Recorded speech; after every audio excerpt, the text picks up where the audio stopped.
Hey folks, I've been spending way too much time on schoolwork and I decided I needed to take a break, so I thought I'd take a couple minutes to talk about uh, something that I do in my workflow that might help some of you out there that are trying to record videos.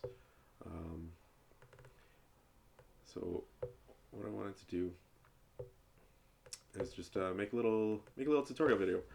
I'm not very comfortable with talking in front of a camera or into a microphone, so what better way to make yourself more comfortable than to just do it anyways, right? Repetition, build that muscle memory. So, anyways, when I'm recording audio, I like to record using an external audio source. I don't have like any fancy like lav mics or Rode mics or anything like that, but um, I do have some basic audio recording mics from uh, from instrumentation and music recording, multi-track recording. This is my preferred digital audio workstation. It's called Reaper. Um, and what I do is I just hit record on my camera and I hit record on in Reaper and record my audio simultaneously. And later on, when I throw them both in Resolve, I can sync them back up using a clap that I did at the beginning. It makes it really easy to find and line up the audio sources. So the first thing I do in my workflow is I dump them both into Resolve and I sync the audio. Now, you might have noticed, you can probably even hear it on this recording of this tutorial video that I'm doing, that there's a lot of background noise. I live on a busy street. I've got a lot of electronic devices in my apartment. I don't feel like shutting them all off every time I need to record. So, what do we do about that? Well, just so happens there's a pretty easy way to fix that built into Reaper. So what I like to do is I take a section of my audio track that is just the background noise and I turn my loop on. So I've got this section here. It's just looping that background buzzing over and over again. Now, turn on your effects channel, go in, you have this Reaper FFT EQ Dynamics Processor. It's really handy EQ. It's got a lot of functionality, but specifically it has this subtract mode and this automatically build noise profile. So you enable that, and you see that it zeroes out your frequency band. Now when I hit play with that background audio, it instantly builds a profile based on the sounds that it's picking up there. So now, because it's on subtractive mode, is removing this frequency band from all the audio on this channel. The important thing to remember when you're doing this is to remove that check mark after you've built the profile. Good English. Failing to do that, if you leave that check mark on and you hit play, if I take the loop off, it'll add all of. A lot of my work is characterized. See, now it's added my voice. It's changed that profile altogether.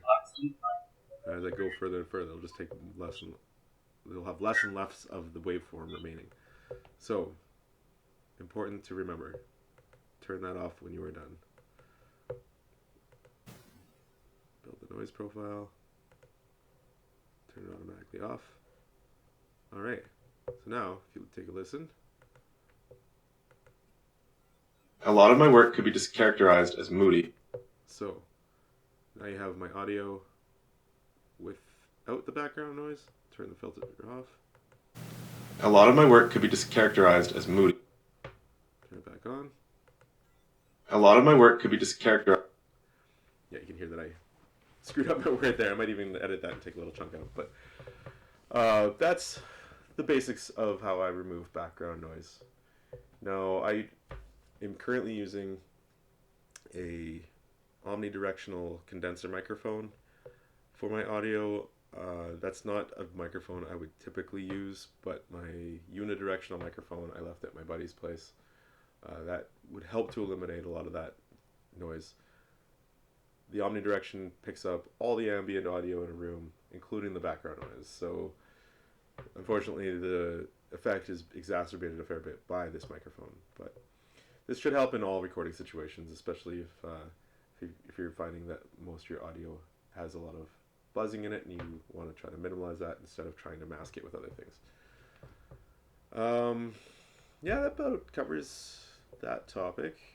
Let me know in the comments if there's any particular problems that you've come across with this method, or if you have some questions. I'm by no means an expert in Reaper, but I am happy to help with anything that I can.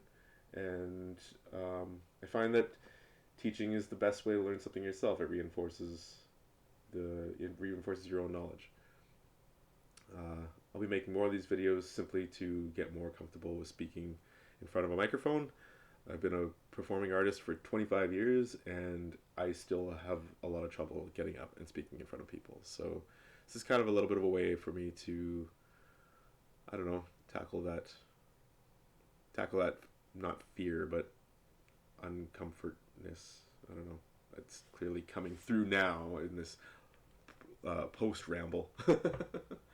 Anyway, leave me a comment, give me a like, tell me what you think.